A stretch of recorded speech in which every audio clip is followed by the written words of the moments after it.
Welcome back to Weekly Gaming News 10 and 10. This is episode 42 for the week ending January 13th, 2018. Let's get started.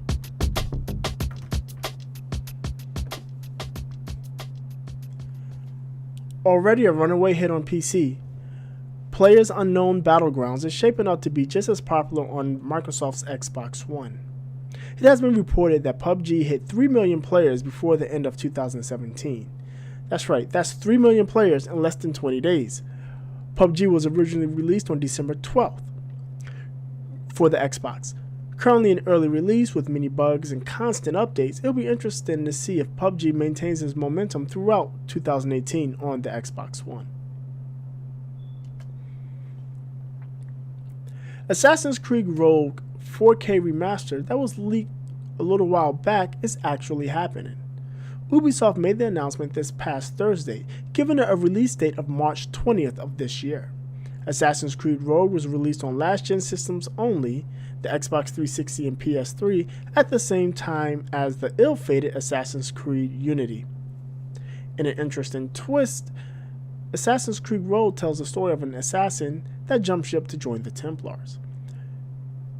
The remastered version is being developed by Ubisoft Sofia, the studio that worked on the original game, and will support ultra-res graphics available on the PlayStation 4 Pro and Xbox One X. It will also contain all of the original DLC and 2 bonus missions. To date, no pricing has been announced.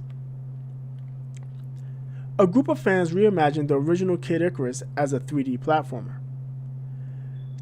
Taking the group of 7 weeks, they came up with a playable game that lasts between 10 and 20 minutes with 2 enemy types and 4 arenas. As of this recording, the game is available on their website for download.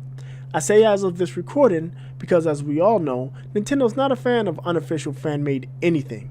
The countdown is on for the inevitable cease and desist and takedown orders. The OG Xbox Duke controller gets dated and priced. Designed by one of the Xbox's original designers, Seamus Blackley, the Duke is being produced by Hyperkin. At this week's CES, it was announced that the hilariously large controller will be available for $70 when it launches this March. There have been a couple of enhancements, like adding shoulder buttons and making the Jewel a working OLED screen that shows the original Xbox startup splash when pressed. I'm not sure of the functionality, but for pure nostalgia, the new Duke hits the mark. EA filed a pair of patents, including one for an online matchmaking system back in 2016. One of the patents describes dynamically changing the difficulty in a game to better keep players engaged. The other, which many are finding more nefarious, involves multiplayer matchmaking based on an algorithm that will take into account things like playstyle, sportsmanship, skill, interaction, and the willingness to spend money. Obviously, what has captured everyone's eye is the last item, the willingness to spend money. After the Star Wars Battlefront 2 debacle, seeing EA looking to monetize through online matchmaking does nothing but further damage their already horrible reputation. Notorious League of Legends player Tyler1 made his return on this past Monday. Having been banned from the game since 2016, Tyler1 claims to be reformed, and Riot Games, after an account review, lifted their ban, giving him a second chance. Tyler1 streamed his return on Twitch, breaking records with upwards of 378,000 concurrent viewers and a significant boost to his subscriptions. It remains to be seen if Tyler1 is truly reformed or if he will devolve into the, quote, genuine jerk, as described by Riot, that led to his ban. Hori is releasing an officially licensed PlayStation 4 controller for Xbox players. Announced on the European PlayStation blog, the Onyx wireless controller releases on January 15th in the UK. It copies a symmetrical layout of the Xbox analog sticks and a slightly larger footprint. It is a wireless Bluetooth controller with the touchpad, but does not include the light bar found on the DualShock 4. There has been no price announced and no word on whether a North American version will be available. Microsoft appears to be working on a new Gamerscore system that will supplement the current system in place. This new career system will look to reward players that are proficient in a few games, as opposed to being rewarded for playing and completing a lot of games. It will look to base progression on in-game levels and other similar metrics. This new system reward players with loot boxes that will yield cosmetic items. Microsoft has yet to comment on this story, but in a previous interview, Mike Ibarra indicated that they were looking to recognize players that may have low gamer scores because they only play one game at a high level.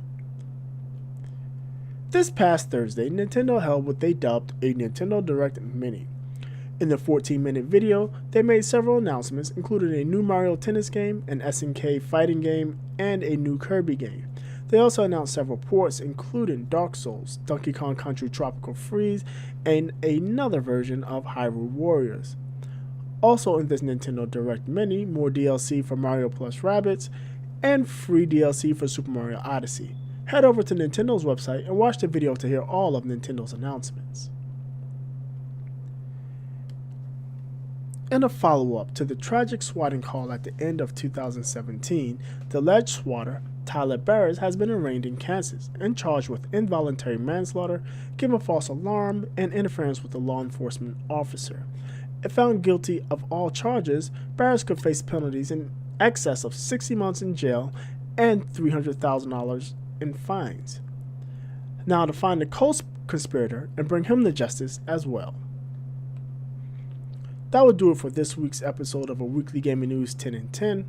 Before I go, I would like to give a word to our sponsor, the new challengers. Street Fighter V Arcade drops this Tuesday, and it's not too late to get good in preparation. Offering one-on-one coaching, match critiques, game nights, and much more, the new challengers will have you in the victory circle in no time. With support for Street Fighter V, as well as Injustice 2, Marvel vs. Capcom Infinite, Tekken 7, and also the upcoming Dragon Ball FighterZ, head to newchallenger.gg to sign up and get good.